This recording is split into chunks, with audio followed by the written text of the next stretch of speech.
Hello दोस्तों, तो स्वागत है आप सभी का हमारे यूट्यूब चैनल स्टडी बाय मी में। तो आज की वीडियो में हम निकालना सीखेंगे रूट का एडिशन एंड सब्ट्रैक्शन, मतलब रूट का जोड़ और घटाना। तो चलिए हम स्टार्ट करते हैं। तो हमारा पहला क्वेश्चन है √3 प्लस √3 इक्वल टू कितना होगा। तो इसको ऐड करने के लिए देखिए, अगर जब रूट में संख्या दी हुई है और उसके आगे कुछ ना दिया हो तो उसके आगे हम 1 मान लेते हैं, इसको 1, और यहाँ पे भी 1। तो इन दोनों को जोड़ेंगे तो हो जाएगा 2√3, ये हमारा आंसर है। और अगर यहीं पे जो रूट में अलग अलग संख्या दे दी हुई हो, जैसे कि क्वेश्चन नंबर 2 में हम बताते हैं, जैसे √2 प्लस √5, देन आप कैसे इसको ऐड करेंगे। तो जानते हैं कि √2 में अगर अलग अलग संख्या दी हुई हो, मतलब कॉमन नंबर नहीं दिया हो, जैसे ऊपर वाले में 3 दिया है, तो हम इसको सिंपली ऐसे ही ऐड कर देते हैं, मतलब इसका ऐड नहीं होता है, इसको हम सिंपली ऐसे ही उतार देते हैं √2 प्लस √5, और इसका यही आंसर होता है। चलिए अब आगे बढ़ते हैं। तो आगे वाला ये क्वेश्चन नंबर 3 देखते हैं। इसमें दिया हुआ है 2√2 दे दिया और प्लस 3√6 दे दिया। तो इसको कैसे सॉल्व करेंगे। तो इसको भी हम सिंपली ऐसे ही उतार देते हैं। इसका भी मतलब आगे संख्या दी हुई है तो इसका मतलब ये नहीं कि ये जुड़ जाएगा, ये भी ऐसे ही उतर जाएगा 2√2 प्लस 3√6। बट अगर क्वेश्चन नंबर 4 में देखिए, question number 4 equal to 2√2 plus 3√2 दिया हो, तो ये इसकी देखिए, ये जो रूट वाली संख्या है डिजिट वो सेम है, तो ये इसका हम ऐड करेंगे। तो देखिए यहाँ पे 2 दिया, वहाँ पे 3, तो इसको ऐड करेंगे तो इसका 2√2 प्लस 3√2 इक्वल टू 5√2 हो जाएगा। आप लोगों को एडिशन समझ में आया होगा कि कैसे कैसे करना है। तब मैं फिर से इसको रिवाइज़ करा देती हूँ कि जब सेम रूट में जब सेम संख्या दी हुई हो तो उसके आगे अगर कोई नहीं दिया हो तो उसे हम 1 मान लेते हैं। 1 मानने के बाद हम उसे सिंपली ऐड कर देते हैं। और अगर देखिए अलग अलग डिजिट दी हुई है रूट में, तो हम उसको सिंपली ऐसे उतार देते हैं, इसका एडिशन नहीं होता है। और तीसरा वाले में दिया है कि उसके आगे संख्या दी हुई है पर डिजिट जो रूट में है वो अलग अलग दी हुई है, तो हम इसको भी सिंपली ऐसे उतार देते हैं। और जो क्वेश्चन नंबर 4 है, इसमें देखिए 2√2 प्लस 3√2 दी हुई, तो इसमें हमारा मेन फोकस रहेगा रूट पे। तो रूट में देखिए संख्या सेम दी हुई है, तो इसका मतलब कि हम बस इसको ऐड करेंगे और ये जो कॉमन दिया हुआ है 2√2 और 2√2, इसको हम सिंपली उतार देंगे कॉमन रूप में लेके। तो देखिए 3 + 2 5 हो गया और हमने इसे कॉमन लेके उतार दिया है, बस इसका यही आंसर होगा।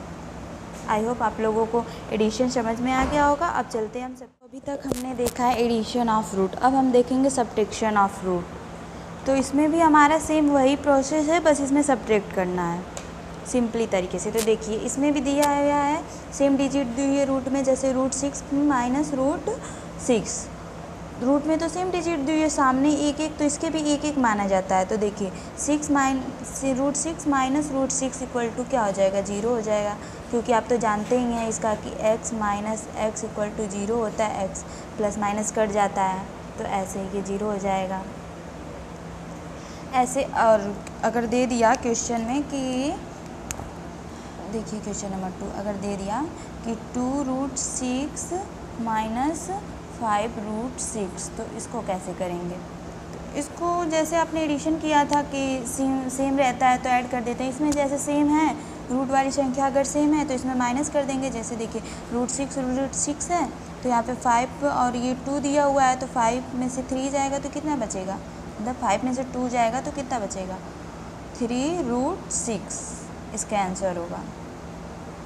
और अगर दे दिया अलग अलग, माइनस में भी देती है अलग अलग रूट में संख्या। तो देखिए क्वेश्चन नंबर 3 अगर दे दिया √2√3 दे दिया माइनस 3√4 दे दिया, तो आप इसको कैसे सॉल्व करेंगे। तो जानते हैं कि जब एडिशन नहीं होता है तो सब्ट्रैक्शन कैसे होगा, इतना तो कॉमन सेंस हम लगा ही सकते हैं। चलिए नहीं भी है तो देख लीजिए मेरा वीडियो, आपको समझ में आ जाएगा।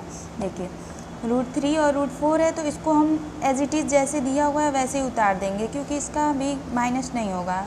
रूट वाली संख्या का ना एडिशन होता है अगर अलग अलग दी हुई तो, और ना ही सब्ट्रैक्शन। तो इसका आंसर होगा 2√3 माइनस 3√4 आंसर।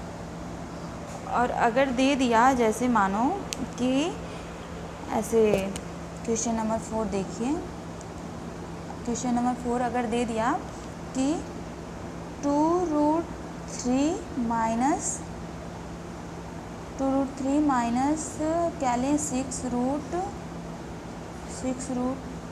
ले लेते हैं, तो इसको क्या करेंगे आप, ये भी सिंपली वैसे ही है, क्या करेंगे इसमें भी जैसे ये ऊपर वाला किए सेम इट इज़, इसको भी ऐसे ही कर देना है, जैसे 2√3 माइनस 6√2। ये नहीं कि हम ये देख रहे हैं कि घट रहा है तो हम इसे घटा दें, घटाना नहीं है इसमें भी, क्योंकि हमें ज़्यादा फोकस रूट वाली संख्या पे लगानी है। तो जो रूट है हमारी, रूट वाली संख्या जो दी हुई है अलग अलग है, तो इसका मतलब कि हमें ऐसे एज इट इज़ उतार देना। अगर रूट में 3 यहाँ पे भी 3 रहता तो आप इसको माइनस कर सकते थे, तब 4√3 आ जाता, पर ये 3 और 2 अलग अलग है तो इसको हम एज इट इज़ उतार देंगे और हमारा आंसर यही रहेगा। तो थैंक यू दोस्तों, आई होप आप लोग को समझ में आया होगा। और हाँ दोस्तों, आप लोगों से एक रिक्वेस्ट है कि अगर मेरी वीडियो देखने के बाद आप लोग को थोड़ा सा भी कुछ भी समझ में आया हो तो प्लीज़ लाइक। Thank you.